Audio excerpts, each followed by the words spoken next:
Comment ça se fait qu'on commence sur le générique là? Vous reprenez à l'ancienne? Non, c'est juste que je voulais vous montrer une gaffe dessus. Oui, non, mais là ça fout le bordel dans la charte de l'émission, Michel. Oh, ça fout le bordel dans la charte de l'émission, Michel. Sérieux, Michel, sortez un peu le balai que vous avez au fond du derge. Mais fermez-la. Bon, c'est quoi votre gaffe là? C'est juste ici, regardez. On peut voir que Don Cheadle est crédité en tant que lieutenant James Rhodes.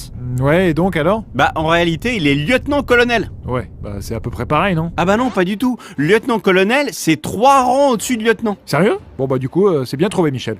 Bon, bonjour à tous et bienvenue dans Fort Accord, votre analyse d'après-film en compagnie de Michel, le spécialiste technique de l'émission. Bonjour, Michel. Bonjour Michel, une vitre éclatée, un tatami ensablé, rien ne m'échappe. Et cette semaine, Michel, on retrouve notre pote Steve Rogers. Ouais, avec Captain America Civil War. On s'équipe. C'est ça, va enfiler tes collants ma mignonne. Bon, en attendant notre ami, je commence avec cette scène, regardez. Vanda touille son café avec sa cuillère, mais juste ici, on voit que la cuillère est intacte. Comment ça, intact? En même temps, c'est du café, Michel, pas de l'acide. Mais non, je veux dire qu'elle ne porte aucune trace de liquide. La tasse est donc vide. Ah bah ouais, merde. Très bien vu ça, du coup. Maintenant, regardez cette séquence.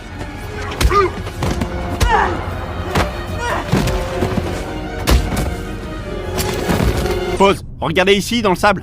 Ouais, il y a un angle bizarre, c'est quoi? C'est un tapis de réception pour les cascadeurs. Ah ouais, ils l'ont dissimulé sous le sable pour que ça se voit pas. C'est malin quand même, hein. Malin, oui, sauf que je l'ai quand même vu. Enfin bref, écoutez cet extrait, Michel. Pour cette session extraordinaire des Nations Unies, ce sont 117 pays qui sont réunis aujourd'hui à Vienne pour ratifier les accords de Sokovie. Voilà, donc nous sommes à Vienne où les accords de Sokovie sont signés et entérinés. Ouais, d'accord, mais donc c'est quoi la gaffe? Bah la gaffe, c'est que selon le protocole diplomatique international, les accords ou traités portent toujours le nom du lieu où ils sont signés et non du lieu qu'ils représentent. Les accords de Sokovie devraient donc s'appeler les accords de Vienne. Ah bon, et vous savez ça comment, vous? Bah je le sais, c'est tout. Ouais, c'est un peu facile. Non Michel, c'est pas un peu facile, c'est comme ça, point barre. Enfin bref, passons à cette séquence. J'ai appris à relativiser. Pause. Juste ici sur le gros plan, Tony Stark ne porte pas de bague. Mais sur le plan large... Il est indéniable que notre monde a une immense dette envers les Avengers. C'est certain. Vous nous défendez.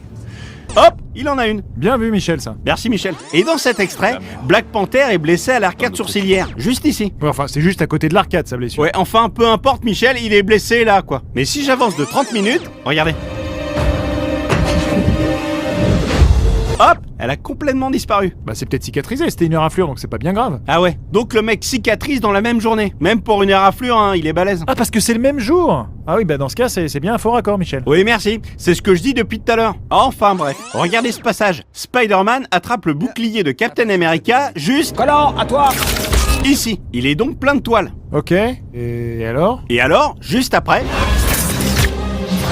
Hop, le voilà comme neuf. Plus une trace de toile. Ah ouais, en effet, ouais. Bah bien vu, ça. Au fait, vous vous y connaissez un peu en arme à feu, Michel? Non, pas du tout. Ah merde, moi non plus. Bon, pas grave. Regardez juste... Je ne dois pas céder à son appel. Ici, la sécurité du pistolet est en position basse. Ouais, du coup, ça veut dire qu'il peut tirer ou pas? Bah, j'en sais rien. Je crois que ça veut dire que la sécurité est enclenchée. Enfin, peu importe. De toute façon, juste après... La justice finira par triompher. Pause. Le cran est en position haute. Ah ouais, bien vu, ouais. Donc logiquement, là, il peut tirer car la sécurité est enlevée. Ouais, logiquement, mais je suis pas sûr à 100%. Bon, je finis avec ça. Pause. Donc Steve Rogers se paie le pare-brise de la bagnole qui se brise à quelques endroits seulement. Ici et là surtout. Ouais, en effet, et ensuite il est intact, c'est ça? Non, au contraire. Je refais lecture et...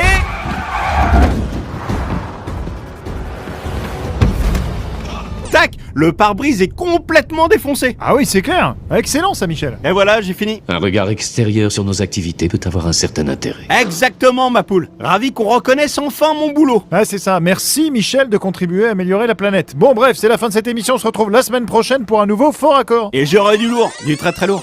Franchement, les mecs appellent ça Captain America, mais on dirait plutôt Avengers sérieux. Ah ouais, et on peut dire merci à Iron Man. Carrément, le mec, on le voit quasiment plus à l'écran que Captain America. Bah ouais, normal, l'acteur a fait sa petite crise de starlet, il a obtenu gain de cause. Comment ça, il devait pas être au casting? Bah si, quand même, mais il devait avoir un petit rôle. Sauf que Robert Downey Jr., il a dit qu'il voulait apparaître plus à l'écran et donc forcément avoir plus de thunes. Oh le salopio. Et les mecs lui ont dit ok, comme ça. Ah non, le directeur général de Marvel était vénère, a même dit qu'il voulait plus d'Iron Man au casting et il s'est fait sauver le cul par le président de Marvel qui a fait en sorte que l'acteur reste et obtienne ce qu'il demandait. En gros, heureusement qu'il s'appelle Robert Downey Jr.